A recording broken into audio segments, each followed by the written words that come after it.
శ్రీశ్రవణం ఛానల్‌కి చిన్నారులందరికీ, శ్రోతలందరికీ కూడాను మరొక్కసారి స్వాగతం.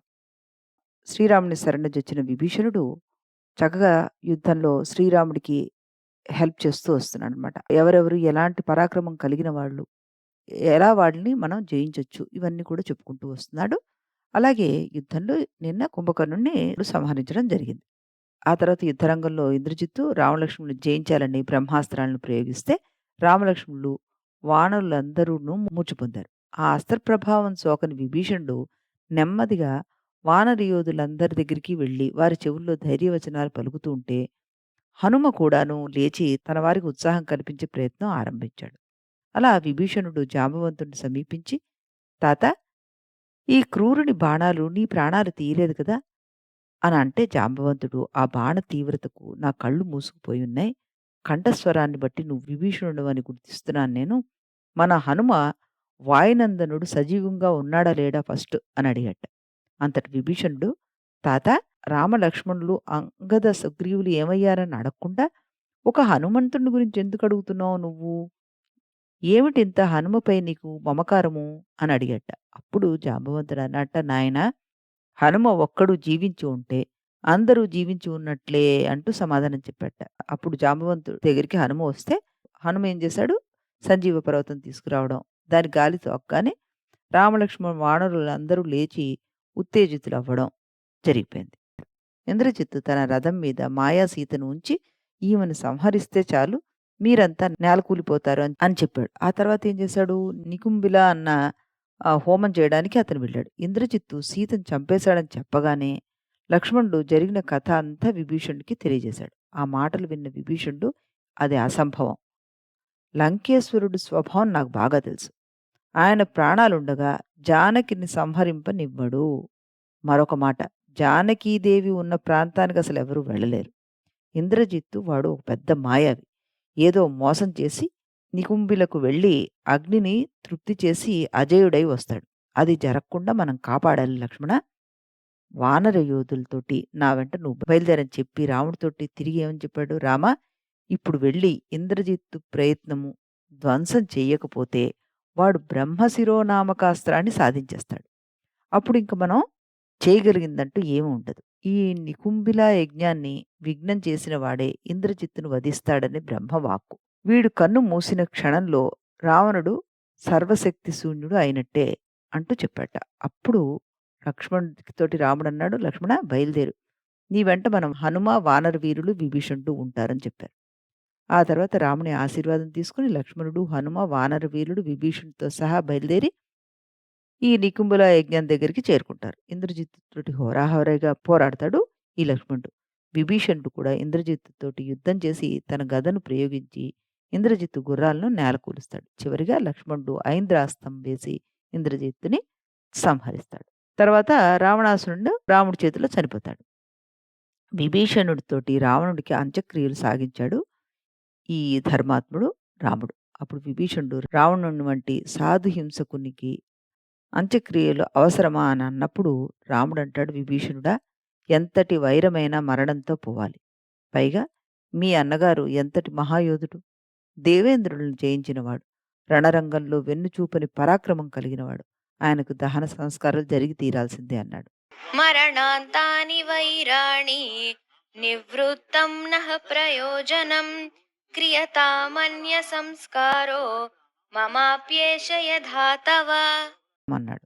విభీషణుడు లంకలో ప్రవేశించి చందన కాష్టాలు తెప్పించి వేద విధులను రప్పించి బంగారు పల్లకి మీద రావణుని దేహం శ్మశానానికి తెప్పించి చితిముట్టించాడు. అగ్ని సంస్కారం పూర్తి కాగానే అందరినీ విభీషణుడు నగరంలోకి పంపి రామదర్శనానికి రాగా అప్పుడు రాముడు లక్ష్మణుడితోటి, లక్ష్మణ, నువ్వు వెళ్ళి విభీషణుని లంకా రాజ్యానికి పట్టాభిషిక్తుడిని చేసిరా అన్నాడు.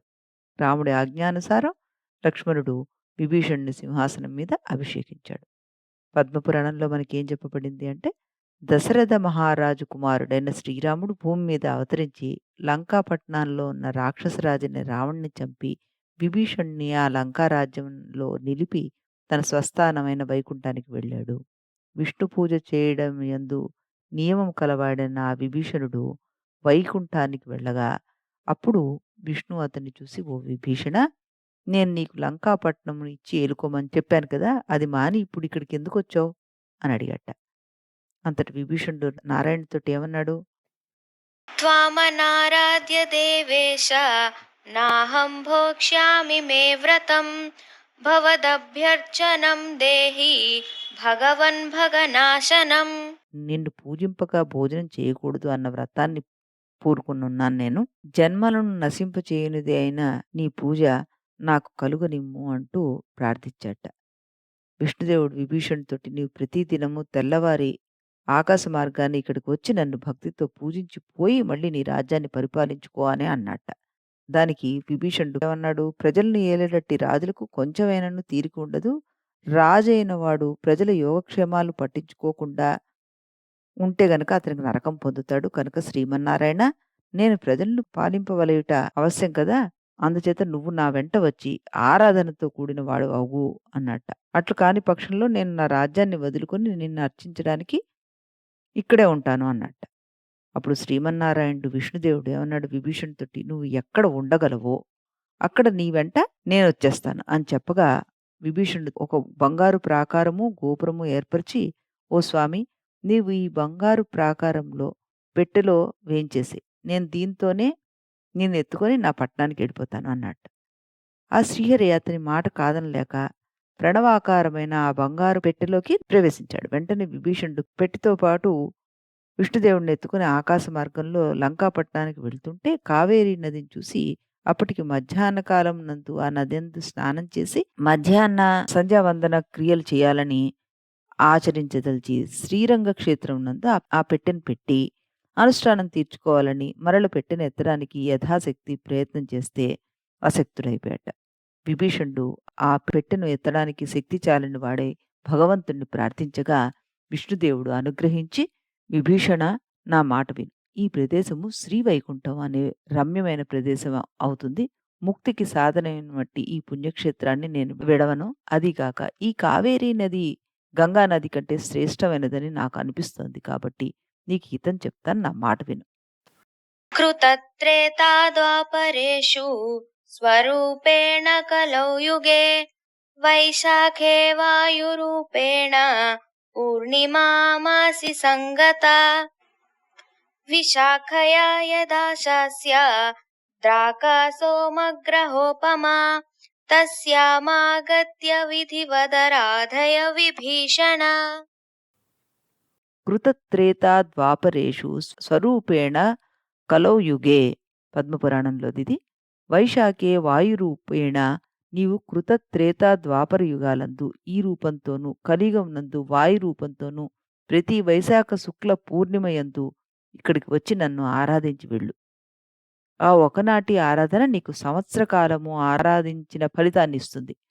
విశాఖ నక్షత్రంతో కూడినదైన వైశాఖ శుక్ల పౌర్ణమి రాగా నువ్వు యథావిధిగా నన్ను ఆరాధించు అని చెప్పాట విష్ణుదేవుడు. విష్ణుదేవుడి ఆజ్ఞగా మహాత్ముడైన విభీషణుడు చాలా సంతోషించిన వాడై లంకాపట్నానికి వెళ్ళిపోయాడు. అది మొదలుకొని కావేరి దక్షిణ గంగా నది అని పిలువబడుతుందన్నమాట.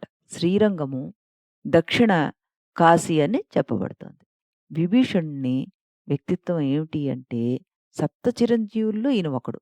విభీషణుడు రాక్షస వంశంలో జన్మించినప్పటికీ అతనిలో రజోగుణ తమోగుణాలు కోసంత మాత్రాన కూడా లేవు. అతడు సాత్విక గుణాన్ని కలిగి ఉన్నవాడు.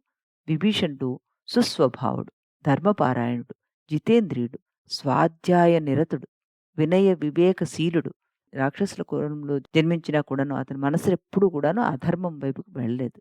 విభీషణస్తు ధర్మాత్మ నాతు రాక్షస చేష్టిత ధర్మాత్మ రాక్షసాం శ్రేష్ఠ అని స్వభావ సిద్ధంగా అతడు మహాసాత్వికుడును ధర్మమునే అనుష్ఠించువాడుగా విభీషణుడు మహాప్రజ్ఞుడనమాట. విభీషణుడు అతి వివేకం కలవాడై ధర్మాన్నే అనుసరించి తనన్ని రాక్షసులను లంకా రాజ్యాన్ని కాపాడడానికి అన్న రావణుడికి ఎన్ని మంచి మాటలు చెప్పినా వినలేదాయన. తనని సభలో అవమానపరిచినందుకు ఇష్టం లేకున్నా కూడాను జ్యేష్ఠుణ్ణి, తన జన్మభూమిని, భార్యాపుత్రాదుల్ని, బంధుమిత్రుల్ని, భోగభాగ్యాన్ని విడిచిపెట్టి వివేకవంతుడై శ్రీరాముడు పర్వతమని గ్రహించి శరణాగతి పొందాడు ఈ విభీషణుడు. అదనమాట ఈ విభీషణుడి క్యారెక్టర్. మరి ఇలాంటి మహానుభావులు, సాధు మనస్తత్వాన్ని కలిగిన వాళ్ళు చిరంజీవులు అని మనకి చెప్పకనే చెప్తోంది రామాయణం. మళ్ళీ మనం రేపు మరొక చిరంజీవి గురించి తెలుసుకుందాం. అంతవరకు సెలవు.